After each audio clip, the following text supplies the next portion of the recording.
Hello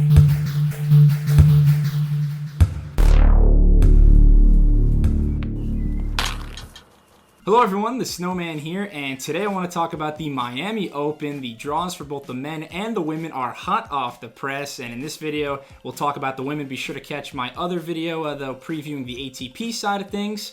But yeah, let's dig into this Miami Open draw for 2019. And taking a look now at the first quarter of the Miami Open draw, which now takes place, by the way, in Miami Gardens at Hard Rock Stadium, no longer in Key Biscayne, but we start off with the number one seed, Naomi Osaka, at the top.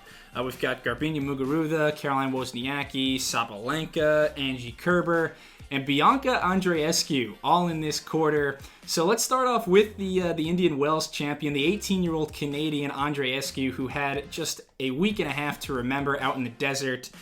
I'm so impressed with her all-court game. She's got power on both wings. Nice variety. The drop shots are incredible. She is a rare player that has both power and variety. She's not a great mover, but so comfortable when she has time, and it's hard not to be so impressed with what she did, taking out Kerber in the final. She was the first wildcard champion ever at Indian Wells. She was also the youngest Indian Wells champion since a 17-year-old Serena Williams won it back in 1999. She has just skyrocketed up the rankings from 152 at the start of the year, now to 24. She'll be seeded at the next tournament she plays. It takes a week for those rankings to kick in, but that's great. We could be seeing an Indian Wells finals rematch between Kerber and Andreescu in the third round, so that would be a big early round popcorn matchup to watch out for. And then the other thing I'm looking at, Naomi Osaka, how does she rebound after that earlier exit at Indian Wells, losing to Belinda Bencic in the third round? That was the first title she had ever been defending. So how are her nerves? This is only her second tournament with her new head coach, Jermaine Jenkins.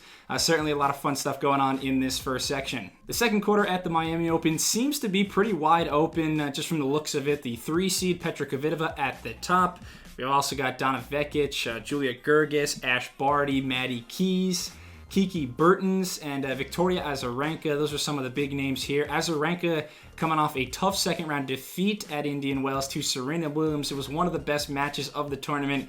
They were just bludgeoning the ball back and forth, some extended rallies that really tested the durability and the stamina of those two mothers. And Serena ended up winning 7-5, 6-3, but Azarenka in good form right now.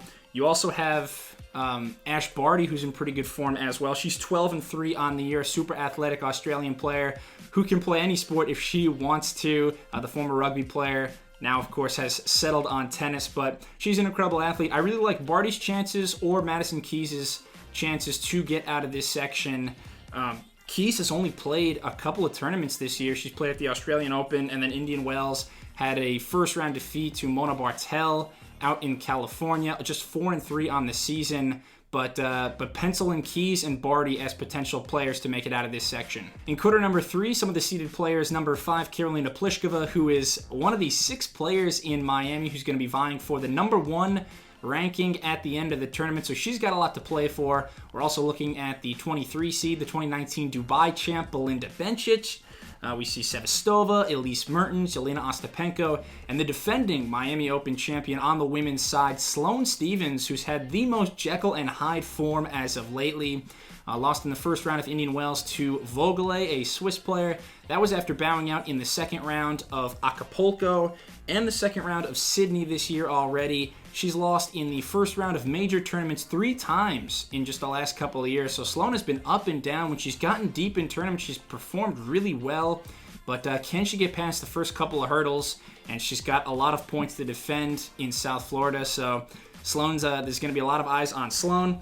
And then I'm also looking at Marketa Vondrousova, who could be looking at a rematch against Yelena Ostapenko in the second round. They just played at Indian Wells, and Vondrousova had a great run, knocking off Kasatkina, Ostapenko, and Halep.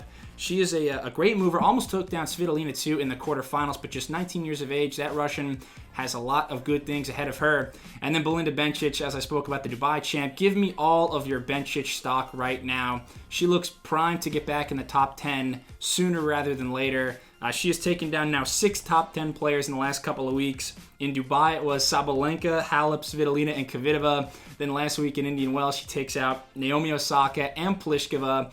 Bencic, as far as I'm concerned, is on top of the tennis world right now.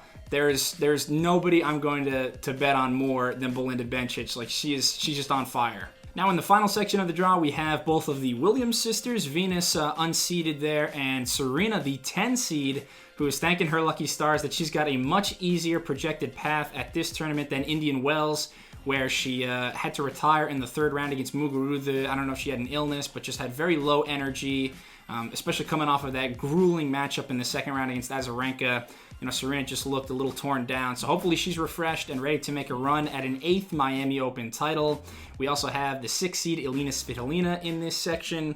Kasatkina, the 2 seed Simona Halep at the bottom. And I also want to point out a couple of wild cards in this quarter of the draw. Marie Osaka, sister of Naomi, who is making her WTA main draw debut thanks to this wild card. So she's going to be ready. And then we also have Coco Gauff. Keep an eye on her. She is one for the future, just 15 years of age. At age 13, she became the youngest U.S. Open Juniors finalist ever. She lost to Amanda Anisimova back in 2017. She plays in the first round Katie McNally, another very young American. They won the 2018 U.S. Open Junior Doubles title together, so they know each other's game well. They've also played in the French Open Junior Finals.